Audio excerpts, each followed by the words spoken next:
আমরা শুধু সেজদায় যে সুবহান রাব্বিয়াল আ'লা এটাই পড়ি, 3 বার শুধু এটাই পড়ি, কিন্তু বিষ্ণু সাল্লাল্লাহু আলাইহি ওয়াসাল্লাম সেজদায় যে আরো অনেক দোয়া পড়তেন, সেগুলো কি পড়েন আপনারা? বিষ্ণু সাল্লাল্লাহু আলাইহি ওয়াসাল্লাম সুবহান রাব্বিয়াল আ'লা এর পাশাপাশি তিনি সিজদায় যেয়ে পড়তেন সুবহানাকা আল্লাহুম্মা রাব্বানা ওয়া বিহামদিকা আল্লাহুম্মা ইগফিরলি। এটা জানি না আমরা অনেকে। সুবহানাকা আল্লাহুম্মা রাব্বানা ওয়া বিহামদিকা আল্লাহুম্মা ইগফিরলি এর অর্থ হচ্ছে, হে আমার রব, আপনার পবিত্রতা ঘোষণা করছি, আপনার প্রশংসা আমরা করছি, আল্লাহ আপনি আমাকে ক্ষমা করে দেন, আল্লাহুম্মা ইগফিরলি। এই দোয়াটা বিষ্ণু সাল্লাল্লাহু আলাইহি ওয়াসাল্লাম পড়তেন।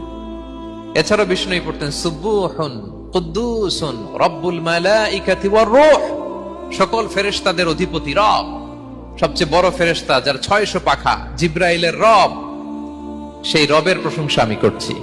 তিনি সুবুহ, তিনি কুদ্দুস, তিনি মহাপবিত্র, the most pure, the most high.